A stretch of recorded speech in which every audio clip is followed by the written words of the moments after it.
E a Justiça e Rui Pinto é uma ligação muito longa ainda. Dr. António Raposo Subtil, percebermos antes de mais e explicarmos também para quem nos acompanha em casa o porquê desta pena suspensa.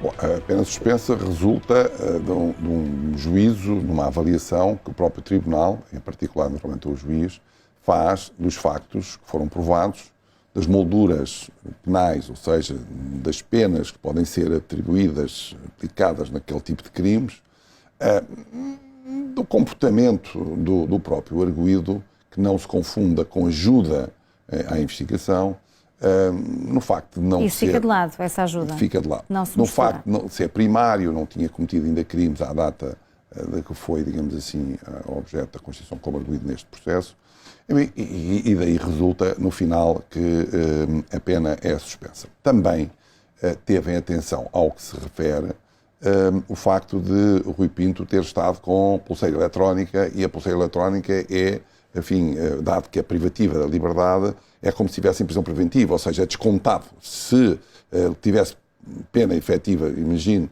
de 2 meses, como tinha estado com pulseira eletrónica 3 meses, então já tinha praticado, já tinha consumado, digamos assim, o cumprimento da pena. Essa não é, na minha opinião, a questão mais surpreendente neste processo. A questão mais surpreendente neste processo é ter havido um acompanhamento mediático e um acompanhamento político e um acompanhamento jurisdicional das fases para conseguir que a amnistia também abrangesse este arguido. Se não tivesse sido abrangido a moldura penal, era outra? Completamente, não tinha nada a ver. Não falávamos de uma pena suspensa sequer? Não acredito que fosse possível não aplicar uma pena efetiva, considerando o cúmulo jurídico, ou seja, todos os outros crimes que caíram por causa da amnistia, somados nas suas molduras efetivas, penas aplicadas a estes que agora ainda deram origem a uma pena, não acredito, não acredito, ao menos dizer, não era provável que se mantivesse essa pena suspensa. E esse é que é o grande, digamos assim, tema. Porquê? Talvez seja a primeira vez onde corre em paralelo o sistema político, partidos, governo, Assembleia e Presidente da República, que também deu palco a este resultado, os tribunais, na medida em que atrasaram o processo e até suspenderam a leitura da decisão para que fosse publicada a lei da amnistia, e a comunicação social, que, colocando naturalmente 2 teses em presença, mas que manifestamente teve uma opção pelo pirata, tanto que ainda hoje é qualificado como pirata. Mas um pirata bom, é um género Robin dos Bosques, enfim, na era moderna. E tudo isso nunca tinha acontecido em nenhum fenómeno onde a densidade dos crimes e dos ilícitos fosse tão elevada. Sendo que essa densidade desses crimes é elevada, mas é recente. Ou seja, a nossa sensibilidade perante violação de correspondência, acesso indevido, até extorsão, do género, eu tenho isto aqui, se não fizeres isto, eu divulgo, não é a mesma coisa do que o crime de assalto. A pessoa assaltou a casa, a pessoa percebe o que é ofensas corporais, deu uma chapada, ou espetou uma faca, ainda aí... Porque aqui a violência não foi física, é isso que quer dizer. Aqui não é física. A pessoa diz acesso indevido, arrombou a porta, isso eu percebo. Agora, acesso indevido ao computador, levando tudo o que lá está, enfim, é mais difícil. Nós não temos ainda um descodificador para este tipo de condutas. Não temos. Não estamos a medir bem. São crimes modernos, não é? É uns crimes modernos e não só modernos. Nós não os densificamos nas suas consequências. Nós sabemos que uma pessoa estar em casa e alguém lá ir e levar as coisas que estão no frigorífico, que é complicadíssimo. Isso nós sabemos. Ninguém quer que alguém entre lá em casa e vá ao frigorífico e leve as coisas que lá estão. Mas, enfim, entrar lá em casa e levar o que está no computador, enfim, já não estamos assim tão empolgados na negação disso. Não estamos coletivamente nas maiorias. As minorias, sim. São fundamentalistas de um lado e fundamentalistas do outro lado.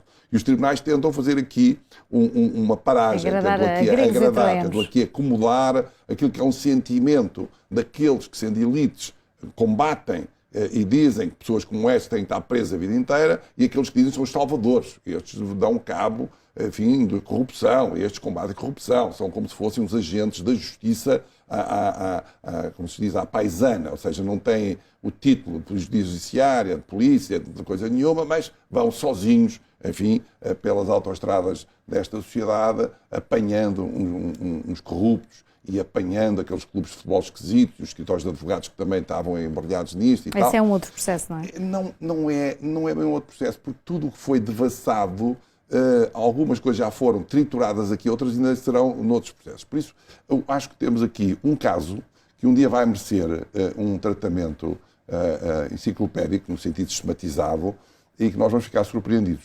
Eu não sou, enfim, um especial crente de que as coisas tratadas desta maneira dão grandes resultados, pelo contrário, eu acho que as coisas tratadas desta maneira vão atrasar anos aquilo que a justiça, aquilo que o poder político tem, aquilo que os tribunais devem ter de cuidado a tratar estas questões. Porque eu acho que os tribunais, aquele adiamento para aplicar a amnistia é duro. Eu percebo para quem está com um processo que depois diz assim, bem, mas eu sei que vai ser a amnistia, foi perfeitamente identificada e também identificado que aquela amnistia servia a este arguido e agora, enfim, eu vou julgá-lo e amanhã dizem que eu não esperei para ele ter aquilo que era a clemência, aquilo que era a redução de penas ou a extinção de penas que os outros vão ter, eu percebo isso. Mas um sistema judicial costuma dizer que a justiça tem que ser cega, no sentido de não pode estar atenta aos movimentos políticos, nem sequer àquilo que são as expressões da comunicação social. Fica aqui alguma coisa que terá de ser um dia explicada. Aliás, ainda há pouco vi uma notícia a dizer que foram, resultado da aplicação da lei da amnistia, libertados uma série de presos que o próprio diretor-geral das prisões achava que seriam 50 não e foi sabia, um ficou maior. surpreendido. Bom, mas esses não sabiam, esses não tiveram à espera que a lei fosse publicada, unicamente estão a beneficiar no sentido da sua aplicação.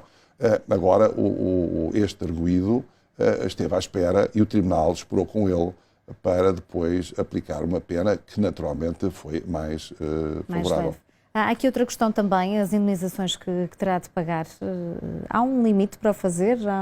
E é o contrário daquilo que todas as pessoas que apreciam, é o contrário. Nós, antigamente, eu digo, não sou assim tão antigo que queja que fazer história, mas há 20 anos atrás, uma pessoa era atropelada, morria, e costumava-se dizer que a indemnização, pela morte, pelo dano de morte, a indemnização, muitas vezes, ou a maior parte das vezes, era de valor inferior ao próprio carro que tinha provocado o acidente. Se fosse um Mercedes, se fosse um carro assim, já de um valor considerável. As indemnizações eram baixas, mas depois foi o contrário. Foi-se evoluindo, e hoje as indemnizações que se atribuem, quer por danos de natureza física, ou dano de morte, ou danos morais, tendem a crescer um bocadinho e estavam já em valores altos. Este foi surpreendente, realmente, considerando que o Tribunal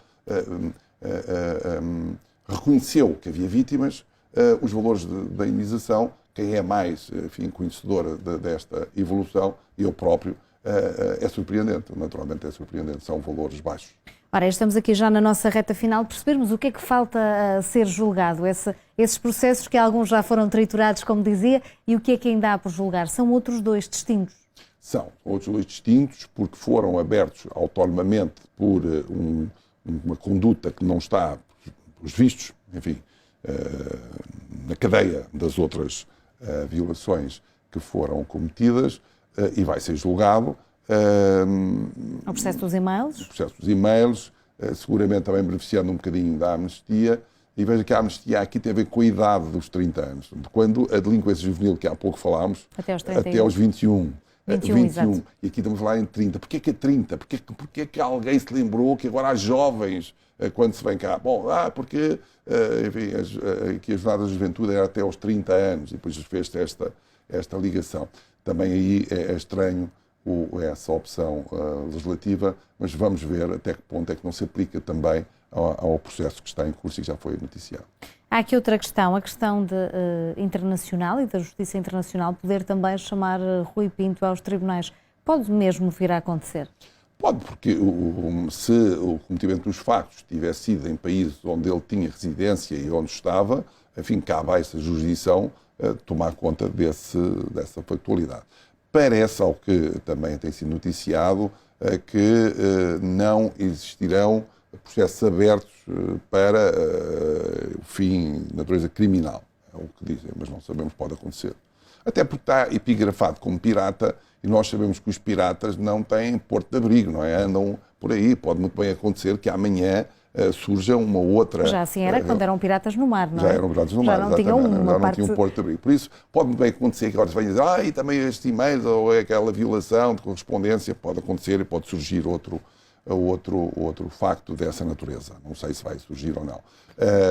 Tem a novidade de se valorizar, ou pelo menos ter que se valorizar, ou ter que se avaliar, mais do que valorizar, avaliar que estes ilícitos vão ser recorrentes e estes ilícitos vão ter consequências, estas práticas, melhor, não vou já dizer ilícitos, práticas, e que o legislador tem que estar atento, a sociedade tem que estar atenta e tem que tomar posição. Isso parece que ficou clarinho. E nesse sentido, o Rui Pinto aparece aqui com uma imagem tão forte e tocou em violação de correspondência e acesso indevido em assuntos que são tão apelativos como o futebol e outras áreas, que realmente nos obriga a pensar nisso. Nesse aspecto, enfim, é também um protagonista positivo para o desenvolvimento das medidas futuras. Estamos mesmo a fechar, doutor, mas eu não posso deixar de lhe perguntar. Na sua opinião, esta é a pergunta para 1 milhão, quanto tempo até que todos estes processos estejam arrumados? A parte, diria, base está feita. O resto são miudezas.